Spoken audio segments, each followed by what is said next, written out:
शुभ प्रभात प्यारे बच्चों। आज की इस वीडियो में आप सभी प्यारे बच्चों का एक बार फिर से स्वागत है।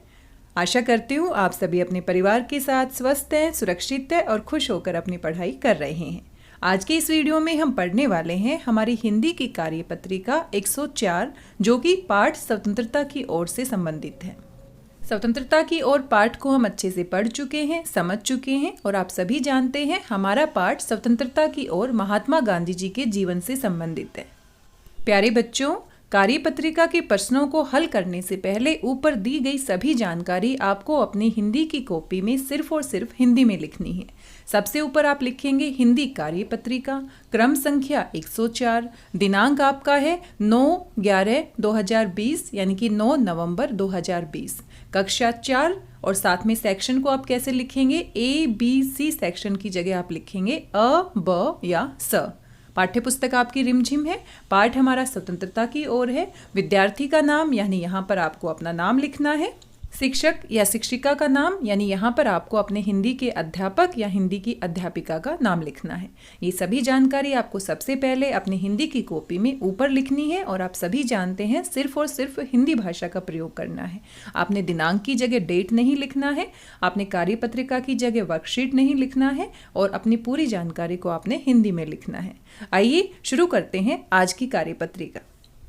अनुस्वार व अनुनासिक।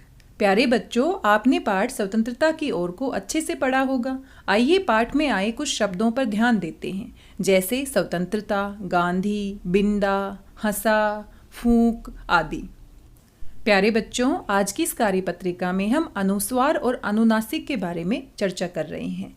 आपने देखा स्वतंत्रता, गांधी, बिंदा, हंसा, फूंक। यहाँ पर आपने बिंदु का प्रयोग देखा और साथ में चंद्र बिंदु का प्रयोग देखा। इन्हीं को हिंदी व्याकरण में हम अनुस्वार और अनुनासिक कहते हैं। आइए परिभाषाएं देखते हैं। वे शब्द जिन्हें बोलते समय ध्वनि नाक से निकलती है। ध्वनि यानी आवाज। जिन शब्दों को जब हम बोलते हैं जिनके ऊपर बिंदु लगा होता है, ऐसे शब्दों को बोलते समय, उच्चारण करते समय अगर हवा नाक से निकलती है, ध्वनि नाक से निकलती है, तो उनको हम अनुस्वार कहते हैं। और अनुस्वार का चिन्ह क्या होता है, ऊपर हम बिंदु लगाते हैं। उदाहरण के लिए आप दो शब्द यहाँ पर देख पा रहे हैं, गंगा। ग के ऊपर हमने बिंदु लगाया है, गंगा। जब हम गंगा को बोलते हैं, गंगा शब्द का उच्चारण करते हैं, तो अपना पूरा ध्यान आप इसके उच्चारण पर लगाइए। आप पाएंगे जो बिंदु है, जो अनुस्वार है, उसकी आवाज हम नाक से निकाल रहे हैं, गंगा। दूसरा हमारा शब्द है पतंग। त के ऊपर हमने बिंदु लगाया है, इसी बिंदु को हम क्या कहते हैं, अनुस्वार। यानी कि परिभाषा के अनुसार हमारी हवा कहाँ से निकलेगी, नाक से। ध्वनि कहाँ से निकलेगी, नाक से। पतंग। त के बाद जब हमारी आवाज आ रही है तो वो नाक से निकल रही है। तो इन्हीं को हम हिंदी व्याकरण में क्या कहते हैं, अनुस्वार कहते हैं, जिनकी ध्वनि, जिनका उच्चारण करते समय हवा कहाँ से निकलती है, नाक से निकलती है। आइए अनुनासिक के बारे में जानते हैं। वे शब्द जिन्हें बोलते समय मुंह से अधिक और नाक से कम ध्वनि निकलती है। यानी इस बार जब हम बोलेंगे तो मुंह से हमारी ध्वनि ज़्यादा निकलेगी और नाक से थोड़ा कम निकलेगी। जिन्हें लिखने के लिए चंद्र बिंदु का प्रयोग किया जाता है। बिंदु की जगह हम चंद्र बिंदु लगाते हैं, पहले गोला लगाते हैं और गोले के बीच में हम क्या लगाते हैं, बिंदु।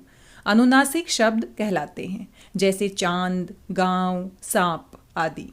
इनका भी उच्चारण करते समय आप ध्यान देंगे तो चांद, गांव, सांप, मुंह और नाक दोनों से ही उच्चारण का हम प्रयोग कर रहे हैं।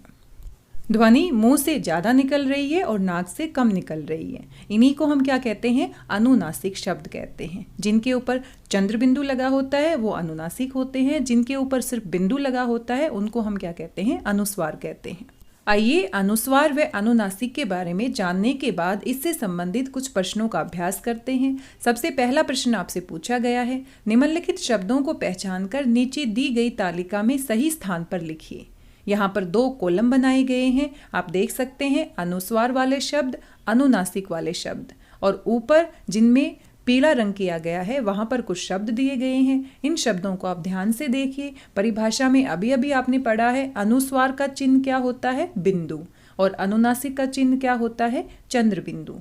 दोनों शब्दों को अलग अलग करके आपने अलग अलग तालिका में लिखना है।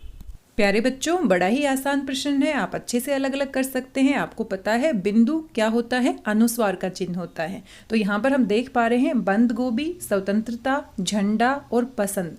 इन सभी पे बिंदु लगा है और बोलने के ऊपर अगर हम ध्यान देते हैं तो इनका उच्चारण कहाँ से होगा? नाक से होगा। बंद गोभी, स्वतंत्रता, झंडा, पसंद, ये सभी अनुस्वार वाले शब्द हैं। और जो बच गए हैं उनके ऊपर हम देख पा रहे हैं यानी कि चंद्र बिंदु लगा है, अनुनासिक वाले शब्द हैं। अनुनासिक वाले कौन कौन से शब्द बच गए हैं? कहाँ, धुआं, माँ, गांव, ये सभी हमारे अनुनासिक वाले शब्द हैं। आइए दूसरे प्रश्न को देखते हैं। नीचे गद्यांश में लिखे कुछ शब्दों में अनुस्वार व अनुनासिक लगाना छूट गया है। क्या आप इन शब्दों को पूरा करने में हमारी मदद करेंगे? आपने 2 अनुच्छेद दिए गए हैं, इनको आपने पढ़ना है। एक में अनुस्वार हमने नहीं लगाया है और दूसरे में हमने अनुनासिक नहीं लगाया है। क्या आप हमारी मदद कर सकते हैं? जी हाँ, बिल्कुल, आप प्यारे बच्चे सभी मदद कर सकते हैं। आइए अनुस्वार के नीचे जो हमारा गद्यांश दिया गया है सबसे पहले उसको पढ़ते हैं। एक जंगल में नदन नामक बदर रहता था। उसे अंगूर और नारंगी खाना अच्छा लगता था। तभी वहाँ गगाराम नाम का लगूर एक पतंग लाया। दोनों ने खूब आनंद लिया और जंगल में खूब दगल किया। अरे अरे हंसिए मत, मैं सही पढ़ रही हूँ बेटा। यहाँ पर जो शब्द दिए गए हैं, जगल, नदन, बदर, अंगूर, नारंगी, गगाराम, लगूर, पतंग, आनंद, जगल, दगल, ये सभी सही बोले जा रहे हैं। लेकिन ये सभी शब्द बोलने में और साथ में सुनने में बड़े अजीब लग रहे हैं क्योंकि हम इनके ऊपर अनुस्वार लगाना भूल गए हैं। किन किन के ऊपर अनुस्वार लगाना भूल गए हैं? जंगल, नंदन, बंदर, अंगूर, नारंगी, गंगाराम, लंगूर, पतंग, आनंद, जंगल, दंगल। अब आपको सही लग रहा है? चलिए दोबारा से जल्दी से अपना अनुच्छेद पढ़ते हैं। एक जंगल में नंदन नामक बंदर रहता था। उसे अंगूर और नारंगी खाना अच्छा लगता था। तभी वहाँ गंगाराम नाम का लंगूर एक पतंग लाया। दोनों ने खूब आनंद लिया और जंगल में खूब दंगल किया। अब बिल्कुल सही लग रहा है क्योंकि सभी शब्दों के ऊपर हमने अनुस्वार लगा दिया है। और अनुस्वार जब हम पढ़ते हैं तो जो ध्वनि होती है, आवाज़ होती है, वो कहाँ से आती है? नाक से आती है। इसीलिए आपने देखा अनुस्वार नहीं लगाते हैं तो शब्दों का उच्चारण और साथ में उनका अर्थ भी बदल जाता है। इन सभी के ऊपर आपने क्या लगाना है? अनुस्वार लगाना है, आपने बिंदु लगाना है। आइए दूसरे अनुच्छेद को पढ़ते हैं। एक गांव में आंचल अपनी माँ के साथ रहती थी। उसे चिड़िया और तितलियाँ बहुत पसंद थी। एक दिन वह तितली के पीछे भागी। तभी वहाँ सांप को देखकर वह काँप गई और गिर गई। उसके दाएं पाँव में चोट आ गई। तो यहाँ पर भी अनुनासिक हमने नहीं लगाया है, इसीलिए इनका उच्चारण सही तरीके से नहीं हुआ है। हम कैसे लगाएंगे? एक गांव में आंचल अपनी माँ के साथ रहती थी। गांव, आंचल, माँ, इन सभी के ऊपर क्या लगेगा? अनुनासिक। उसे चिड़ियाँ और तितलियाँ बहुत पसंद थी। एक दिन वह तितली के पीछे भागी। तभी वहाँ सांप को देखकर वह काँप गई और गिर गई। उसे दाएं पाँव में चोट आ गई। आपने सभी शब्दों को ध्यान से देखा। गांव, आंचल, माँ, चिड़िया, तितलियाँ, वहाँ, सांप, काँप, दाएं पाँव, इन सभी का उच्चारण करते समय, बोलते समय हवा मुंह से ज़्यादा और थोड़ी सी हवा नाक से भी निकल रही है। इसीलिए इनको क्या कहते हैं? अनुनासिक। अगर हम अनुनासिक का प्रयोग नहीं करते हैं तो हमारा शब्द क्या हो जाता है? गलत, और उसका अर्थ भी सही नहीं निकलता है। प्यारे बच्चों, प्रश्न नंबर 2 में आपने इन दोनों अनुच्छेदों को दोबारा से लिखना है। पहले में आपने सभी शब्दों के ऊपर क्या लगाना है? अनुस्वार लगाना है, यानी बिंदु लगाना है। किन किन शब्दों के ऊपर लगाएंगे आप? जंगल, नंदन, बंदर, अंगूर, नारंगी, गंगाराम, लंगूर, पतंग, आनंद, जंगल, दंगल। और दूसरे अनुच्छेद में कैसे लिखेंगे इसको दोबारा से? गांव, आंचल, माँ, चिड़िया, तितलियाँ, वहाँ, सांप, काँप, दाएं पाँव। इस तरह से आप इसको सही तरीके से लिखकर हमारी मदद करेंगे। आइए प्रश्न नंबर 3 देखते हैं। निम्नलिखित गद्यांश में चित्र के अनुसार शब्द लिखकर वाक्यों को पूरा कीजिए। ये तो बड़ा ही मजेदार प्रश्न दिखाई दे रहा है। सबसे पहले आपको कुछ शब्द दिए गए हैं। अंकुर, 5, दांत, पतंग, गांव, माँ, गेंद, गेहूं। और आप देख सकते हैं कुछ में अनुस्वार लगा है और कुछ में अनुनासिक। अनुस्वार वाले शब्द कौन से हैं? अंकुर, पतंग और गेंद। अनुनासिक वाले कौन से हैं? 5, दांत, गांव, माँ और गेहूं। प्यारे बच्चों, आपने इस गद्यांश को पूरा करना है। यहाँ पर बीच बीच में आपको खाली स्थान दिखाई दे रहे हैं और उनके आगे कुछ चित्र बने हुए हैं। चित्र जो बने हुए हैं उनको पहचान कर दिए गए शब्दों में से उनका नाम आपने लिखना है और पूरे के पूरे गद्यांश को आपने पूरा करना है। तो क्या आप तैयार हैं? चलिए शुरू करते हैं। मेरा नाम, और यहाँ पर एक लड़के का चित्र बना है और आपने जो शब्द दिए गए हैं उसमें एक ही नाम हमें दिखाई दे रहा है, अंकुर। तो क्या लिखेंगे? मेरा नाम अंकुर है। खाली स्थान में क्या भरना है? अंकुर। मैं, चित्र को आप देख पा रहे हैं और ऊपर दिए गए शब्दों को भी आप देख सकते हैं। तो मुझे लगता है ये चित्र किसका है? गांव का है, क्योंकि गांव में ही हरियाली होती है, खेत होते हैं। मैं गांव में अपनी, और यहाँ पर एक और चित्र दिया गया है, माँ के साथ रहता हूँ। तो चित्र को देखकर उसके आगे आपने क्या लिखना है? शब्द लिखना है। तो पहला शब्द क्या होगा? गांव, और दूसरा क्या होगा? माँ।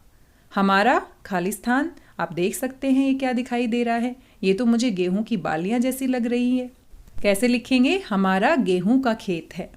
मैं रोजाना, और ये आप संख्या देख सकते हैं, कौन सी संख्या है? 5 नंबर है ये। 5 बजे उठकर, और यहाँ पर एक और चित्र आपके सामने है, साफ करता हूँ। तो यहाँ पर क्या साफ किया जा रहा है? दांत। मैं रोजाना 5 बजे उठकर दांत साफ करता हूँ। मुझे, एक और दिखाई दे रहा है चित्र आपको, और ये क्या है? पतंग। मुझे पतंग उड़ाना, और ये आपको क्या दिखाई दे रही है? गेंद खेलना पसंद है। इस तरह से पूरे गद्यांश को आपने चित्रों को देखकर और ऊपर दिए गए शब्दों की सहायता से पूरा करना था, और आपने बड़े ही अच्छे तरीके से इनको पहचान कर पूरा कर लिया है। चलिए जल्दी से इसको पढ़ लेते हैं। मेरा नाम अंकुर है। मैं गांव में अपनी माँ के साथ रहता हूँ। हमारा गेहूं का खेत है। मैं रोजाना 5 बजे उठकर दांत साफ करता हूँ। मुझे पतंग उड़ाना और गेंद खेलना पसंद है। हमारा अगला प्रश्न है, पाठ स्वतंत्रता की ओर में से अनुस्वार व अनुनासिक वाले 2-2 शब्द छांट कर लिखिए। प्यारे बच्चों, ये आप बड़ी आसानी से कर सकते हैं। अपनी पाठ्य पुस्तक को खोलिए, अपने पाठ को दोबारा से पढ़िए, और जहाँ पर भी आपको बिंदु और चंद्र बिंदु वाले शब्द दिखाई देते हैं उनको छांट कर लिखिए। प्यारे बच्चों, आप अपनी पाठ्य पुस्तक की पाठ स्वतंत्रता की ओर को दोबारा से पढ़िएगा। आपको पूरे पाठ में अनेक ऐसे शब्द मिल जाएंगे जिनमें अनुस्वार का प्रयोग किया गया है या फिर अनुनासिक का। हमारे पास पहला ही पृष्ठ है, आप इसे देख सकते हैं, और इसमें भी आप अनेक शब्द ढूंढ सकते हैं। अगर मैं ढूंढना चाहूँ तो सबसे पहले मुझे मिल गया है हूँ के ऊपर क्या लगा है? चंद्र बिंदु, यानी अनुनासिक है। उसके बाद मुझे स्वतंत्रता मिल गया है, गांधी मिल गया है, दोनों के ऊपर क्या लगा है? अनुस्वार यानी बिंदु लगा है। आगे अगर मैं बढ़ती हूँ तो आप भी ढूंढिए, कुएं पे क्या लगा है? ए के ऊपर क्या लगा है? हमारा अनुनासिक। उसके बाद थोड़ा सा और आगे मैं बढ़ती हूँ पाठ पे, तो पसंद मिल गया है मुझे। पसंद में क्या लगा है? बिंदु लगा है, यानी अनुस्वार लगा है। और इस तरह से आप पूरे पाठ में अनेक ऐसे शब्दों को ढूंढ सकते हैं। प्यारे बच्चों, आपकी पाठ्य पुस्तक के पाठ के अंत में जो अभ्यास के प्रश्न दिए जाते हैं वहाँ से भी आपको एक प्रश्न मिल जाएगा। आपको कुछ यहाँ पर शब्द दिए गए हैं, चांद की बिंदी। यहाँ पर कुछ आपने अनुस्वार वाले शब्द दिखाई दे रहे हैं, कुछ हमारे अनुनासिक वाले। इन पर आपने सही अनुस्वार और अनुनासिक लगाना है।